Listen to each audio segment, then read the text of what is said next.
The Front Row Back Row podcast is a show where two grad school buddies discuss physical therapy entrepreneurship. I helped guide a company to an 8-figure exit, and I'm now starting my own mobile company. Brian grew his mobile practice to 4 clinics, and he's now doing $1 million in revenue. Join us as we help you grow your own business. Hello and welcome to the Front Row Back Row podcast. My name is Dr. Owen Campbell, and as always with me is Dr. Brian Wolf, and we are Physiogrowth.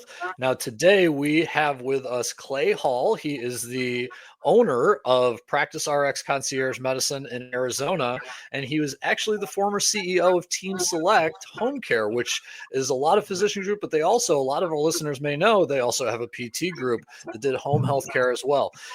He's got degrees in business. He's got all this different experience. So we're super happy to have him with us to be able to pick his brain on how he's working the concierge medicine space and being able to offer all these different things kind of outside the box of your typical doctor's office. So I just want to join everyone and say, welcome, Clay. Welcome to the Front Row Back Row podcast.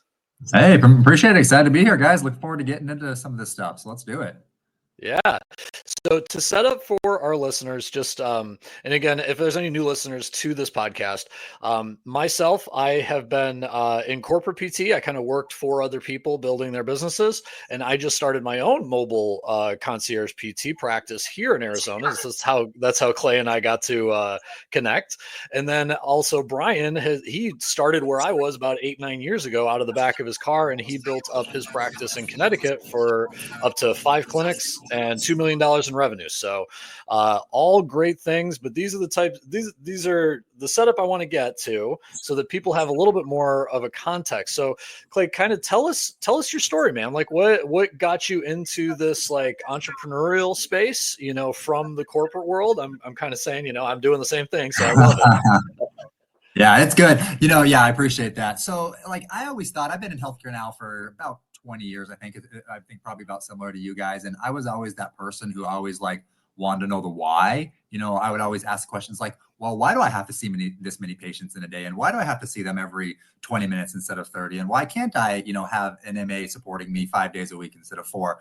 So that kind of always just led to me asking more business related questions.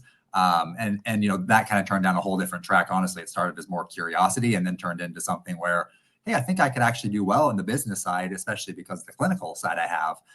And it's really honestly helped me better as a clinician, better as a business person, better as a manager of other clinicians as well, too, because I can come at it from, an approach where, they understand the why behind it and I can explain it and obviously, stand behind whatever I'm saying because I've been in that shoes as well, too. So it's kind of that blended thing. A lot of people kind of always ask me, well, are you a corporate business side executive or are you a clinician? And the answer is both, right? I mean, all three of us here are kind of that same mentality. And I think it's important. Yeah, I agree. It's really nice to have the leadership also be clinical in a lot of exactly. I would always tell people you want me to understand you because I might make decisions about you, in a exactly where you're not there, right? So I think that's great, and I love the fact that you took that leap from CEO now to one of us grinding in the dirt here as entrepreneurs. So that's awesome. So what I guess. Now you're concierge medicine, right? Yep. So you're mobile, you're going to people's homes. So walk me through that process of how did you start up, right? Because I know in the world of physical therapy, we get it's very low cost to enter, right? As a cash-based PT, I just need my LLC, a table, and some insurance, and I'm good to go. I can take your cash. Let's go, right? Yeah. But you guys face a little bit bigger challenges because the fee-for-service model tends to be great for surgeons, right? Like there's not very many mobile surgeons out there. But I see a lot of concierge medicine that is coming out now because you guys will get a lot more lower billed codes. So I'm wondering, but it's still way more than what I charge. So how did you kind of start that up, right? It seems like you needed a little bit more capital to jump into that.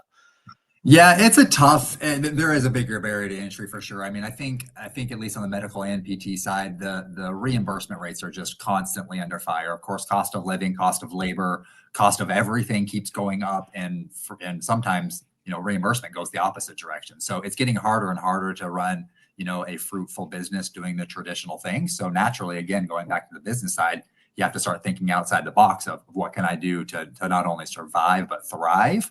And of course, the other side of that is you also have to think about, if I'm doing different things, are they helping patients? Is it things that patients want, right? That's always the biggest part of this as well too. So that just kind of led to ending up, it was almost like one of those if then, protocols in your mind where you kind of go, okay, if I do this, then how do I do this? And if I do this, what kind of patients am I going to, attract and maybe turn off? And that just kind of led me to this random niche that I would have never thought I would have been in here 20 years later. And that's, yeah, exactly. In the back of my car, going out and seeing patients and doing things outside of the, insurance model. But as you guys both know, like the response is absolutely amazing. Patients absolutely love when they, have the time and expertise to be able to be seen in a quality way. And obviously on the terms that they, that they want to be seen. And it's not the churn and burn model and that kind of stuff. And I've learned that honestly, people will pay for quality, especially when it comes to healthcare. So as long as you're providing good services, there's always going to be a market for that. So that's always my advice, to anybody who's a clinician looking to get in business, is that if you provide quality care, people will come 100% 10 times out of 10. So I kind of just keep that core root foundation and it just leads me to where I am today, and we'll kind of see where it continues to go. But otherwise it's doing well. Yeah, no, I totally agree. I totally agree with that sentiment. I love that. That was awesome. I guess my question to you that I was curious about, because I think we talked about this in the past on the podcast, obviously, when it comes to the mobile practice, going into a situation where you're going into a clinic.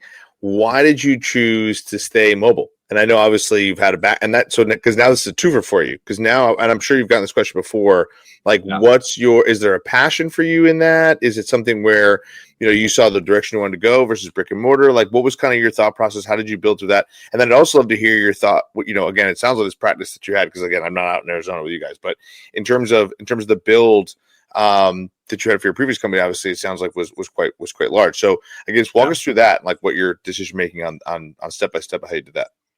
Yeah, no, appreciate that. Yeah, so I think my why into the mobile space is different than others. I started, again, almost 2 decades ago as a firefighter. I always thought I just wanted to swing an axe and kick indoors and wear suspenders, and that was going to be my career. So I say I was baptized in a model professionally from day one as a healthcare professional. When somebody calls 911, you show up, however and whenever you need. You don't wait weeks or days.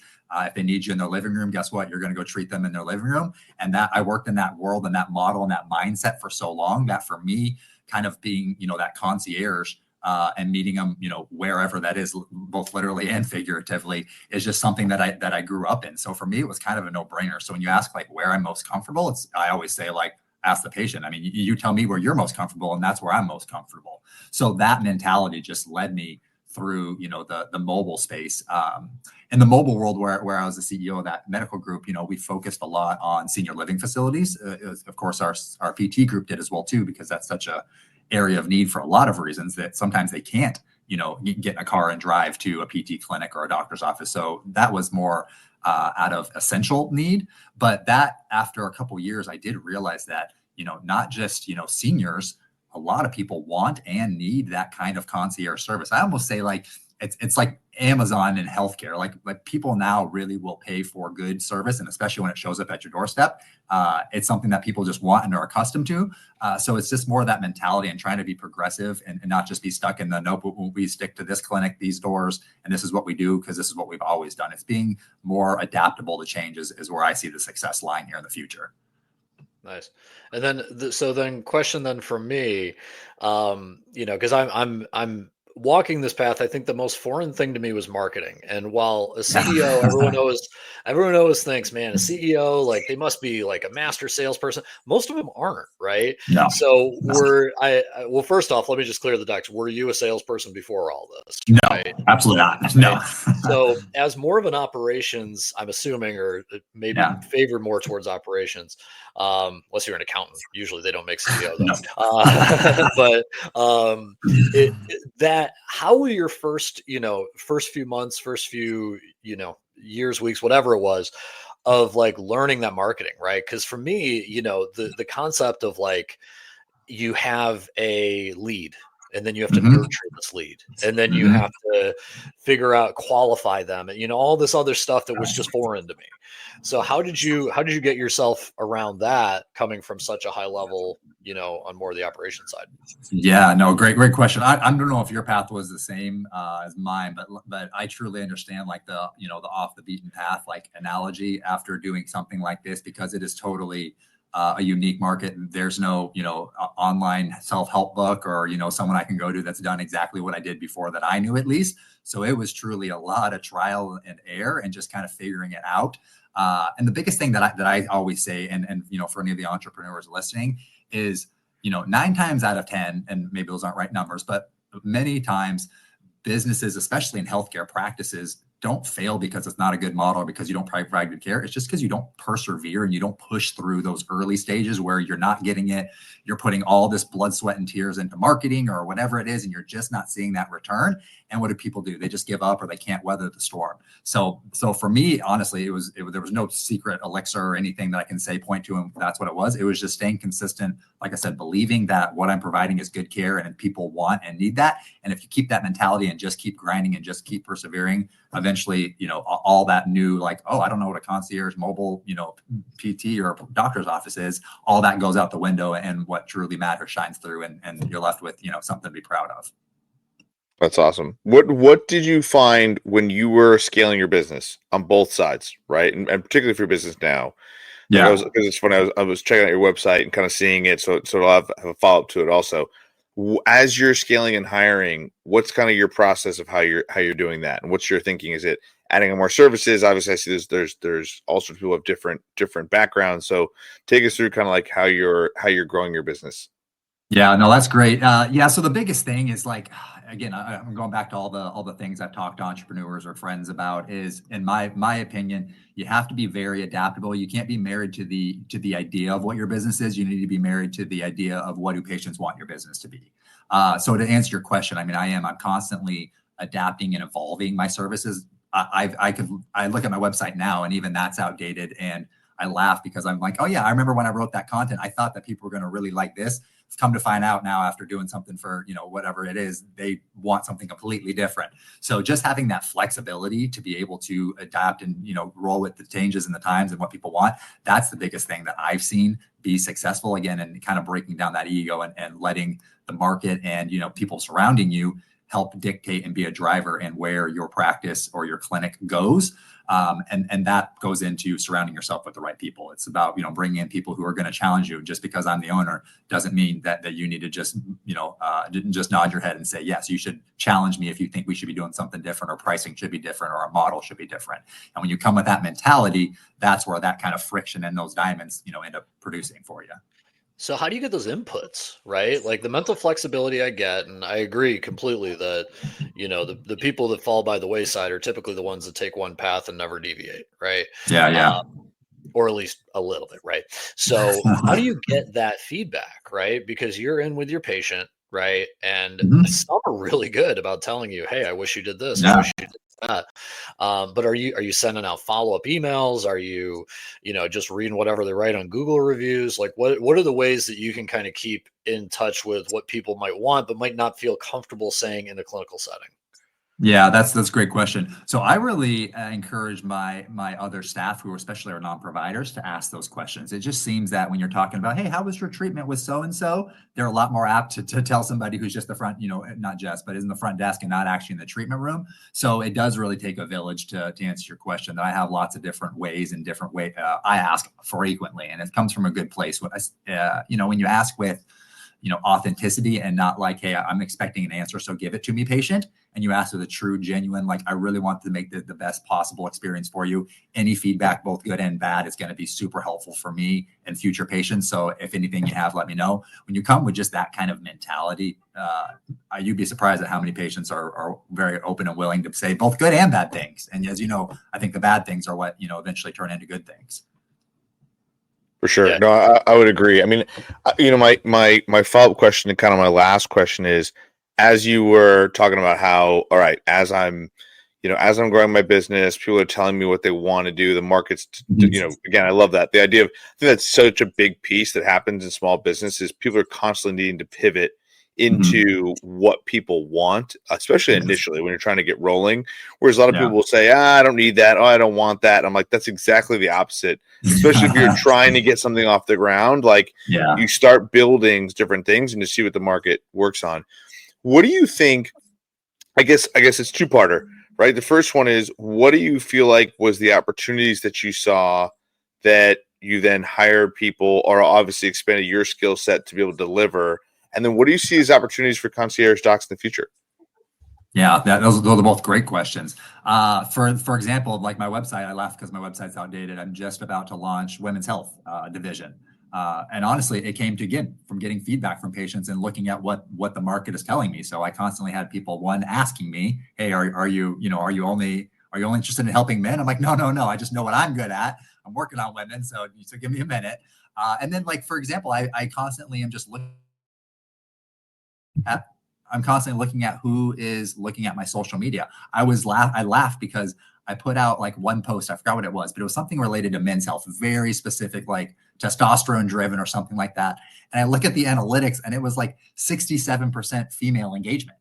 So it was something where I'm like, okay, so I have a market and an audience here. So is there something of value that I could be giving these people who are interested in, in what I'm putting out there as well too. So it kind of goes back to just that being open and being adaptable and really be amenable to change based on what their audience is giving you. The second part of that is I really hope that this concierge world and model in healthcare continues to grow, not just for the primary care, the doctor side, but of course the PT as well too. I mean, there's so many. I worked with a mobile dentist, for example, and when I was the CEO of the mobile group, that's something that you would have never thought of, or at least I never did. And you can't imagine how many people like that's a lifesaver for them because not for so many reasons. So I just hope not even for, me and my kind of niche, but for everybody. I do think that this model is something that modern, healthcare in America now needs desperately. This more concierge, let's be flexible and work and help you kind of be in the driver's seat of your health. And then two is just, it's coming kind of out of need almost, just the way, like I said, reimbursements are going. Unfortunately, quality of care is just going to continue to decline because we can't, afford to have quality care because the way reimbursements are. So in some ways, again, it kind of goes back to you have to be ready to change with the times and with what the market's giving you. And I think the market's giving us concierge. Yeah, I agree. Now, what I want to do, first of all, just to throw out there, anybody listening to this, if you find value in conversations like this, follow our podcast, give us 5 stars, tell your friends. It's the only way the stuff grows. So what I wanted to ask you now, because a lot of our listeners are, and especially in physical therapy, and I'm sure it's probably the same in medicine, hiring is so much of a problem. And we, thankfully, in our mastermind group, we've had a few successful hiring, case studies here over the last few weeks. So we're pretty pumped about it. Nice. But what I want to get from you, especially with your history in the corporate side of, not only recruiting just clinicians, but, high level, executives, what are some pearls of wisdom you might be able to share, like where a struggling PT who's like, well, do I go for Indeed ads, or what are some of the ways of recruiting some good people, and then how to make sure they stay? Like, what's your kind of 1,000-foot view on hiring, especially in the healthcare sector? Yeah, no, that's a fantastic question. I could talk about that kind of stuff for days. The whole like I'm sure if we could solve it too, we would all be driving like 8 different Ferraris. So don't worry about the pressure. Exactly. If I had the answer, I wouldn't be here right now. But no, that's a great question. I think about that stuff regularly, and I really do enjoy that. So from the recruitment side, I mean, this is just truly, there's no data. It's just I'm thinking about the 20 years I've been hiring people and working with people. Anytime you can get, I call it like I'm thinking about LinkedIn, like the second connection link to somebody, basically meaning you're not directly connected, but somebody who is. That 10 times out of 10 is going to be my priority when I'm trying to find and hire good talent, especially as a small, growing, PT business owner. Those first, second, third, fourth PTs you hire, those are make or break roles because they are basically a direct representation of you and your brand. And it's great if they're good, and it's not if they're not. So for me, I would always love hey, at least I know somebody who knows this person and they can say yay or nay, versus, how it is with, random hiring off the street. Anybody can put on a good face for 30 minutes in an interview and do all that kind of stuff. So that'd be my first advice. Before you go spend money on Indeed, Facebook ads, LinkedIn, etc. Talk to your circle. You probably actually know more people than you think who are looking for a role that you're looking to hire. So start there. If you're going to be better served that way. And then, moving on after that, it really just depends on how you're looking to grow your brand by hiring the right people. A lot of PTs, docs, in any clinical profession, you immediately just look at the resume and look at them, clinically, of what have they done, what are their experience, where did they go to school, et cetera, et cetera.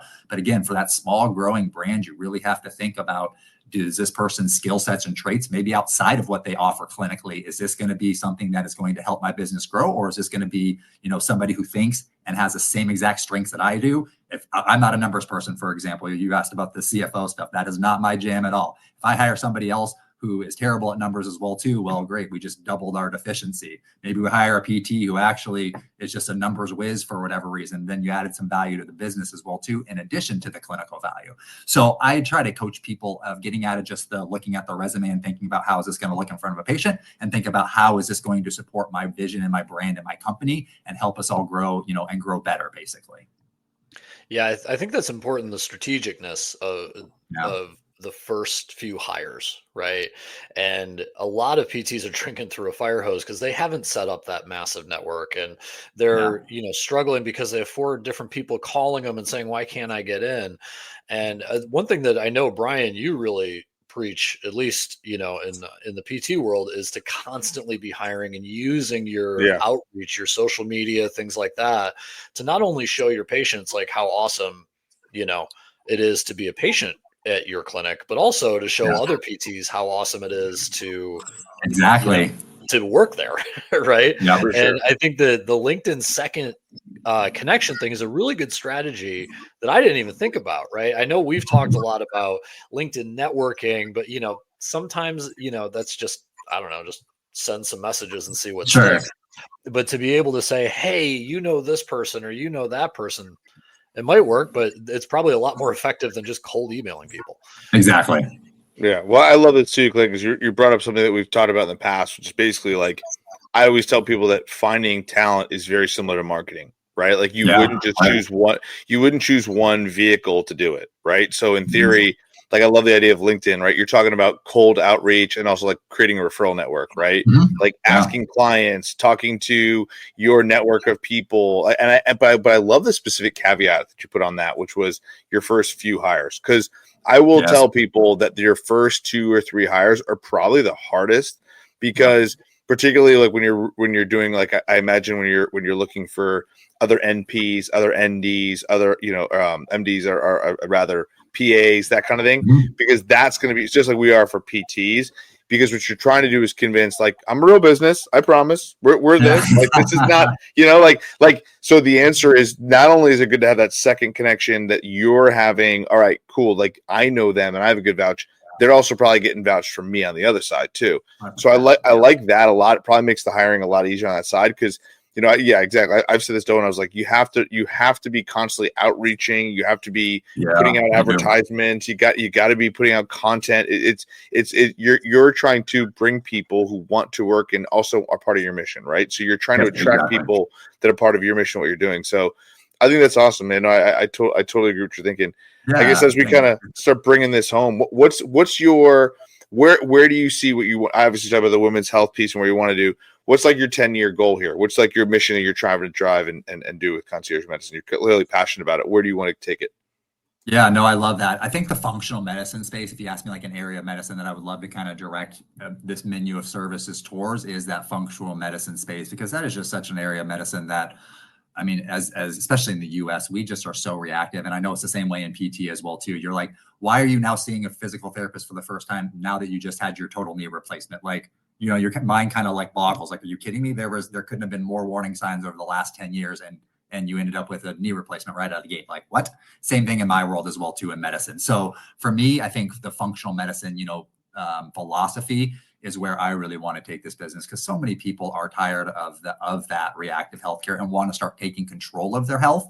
And there's not a lot of people who know how to do it, in my opinion, and do it, from a more interdisciplinary and collaborative approach, which is why I really try to focus on good relationships, like with Owen and with you, of having similar minded people surrounded in different interpersonal and different professional realms, where that, hey, I've got a pretty good network of people that I know and trust and are going to focus on helping you stay well versus trying to help you recover from whatever knocked you out. That's awesome. I always think of there's two clients that I've had that they're like in their 70s who they've gotten a treadmill who had never been on a treadmill before in their life. No, and I'll never forget that. I never forget that. I watched them walk. I was like, have you ever done this before? I was like, it doesn't look like you're walking on that treadmill, so the treadmill's walking you, right? Like I was like, what is going on here? And like you're just terrified the person's gonna fall off. I was like, all right, we're gonna stop this. Come on off. I love it. You will figure this out somewhere else, right? That's like that was from like a couple 10 years ago or so. But yeah, that's happened a few times, so it happens. Somebody asked you what a broccoli is.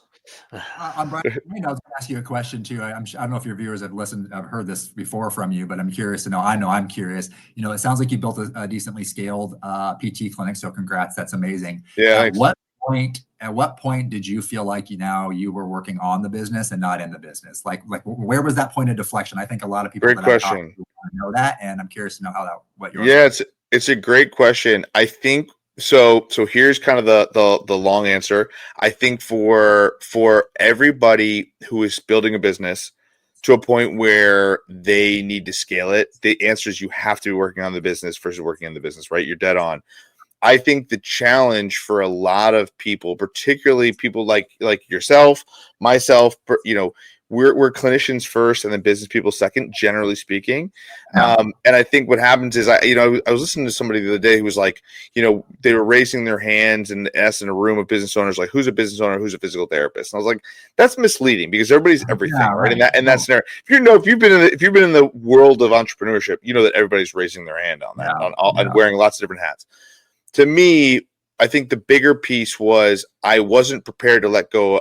The answer was the only way to continue to work on the business was actually to really let go of patient care over time. It had to be the first thing to let go. And that to me felt like, honestly, I was kind of fighting myself. Like I love doing it. I've always loved treating patients. And two is I think there was an aspect of when I was not treating patients, I felt like I was almost like sabotaging my business to a degree, which the reality is like those are two just mindset shifts people have to make, right? And so when it comes to that, I mean, the next step to work on my business to make sure it was growing and sustainable was to step away from patient care. I still treat some patients here and there. Like I still consult with New York City Football Club. So it's an MLS team here in New York. And that's been doing something for 5 years. So I still like wear the clinician hat in there. So it's like I keep my axe sharp on that stuff.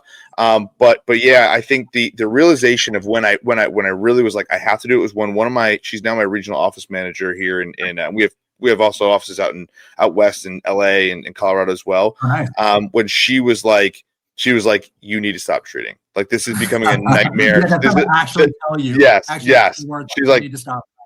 Yeah, she's like, this is becoming a nightmare to schedule. Yeah, she was like, you're becoming a nightmare to schedule on, and like, I need you to stop treating. So like, this, I don't have to deal with this anymore. It's messing me up. Knuckles for ripping patient care.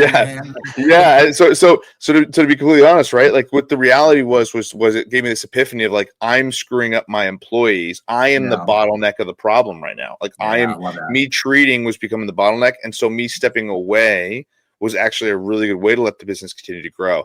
And so I think that's my advice. I tell people all the time, I go, look at where the bottlenecks are within a business and just keep unbottlenecking it. And that's how it grows. But the reality of the situation is at some point you will become the bottleneck and you have to be self-aware. And that's what was a big piece of that.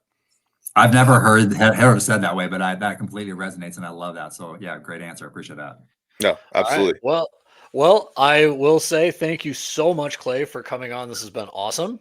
Likewise. Thank you for taking the time. And yeah, man, I'm sure. Well, you and I will cross paths. I'll probably be on here down the road.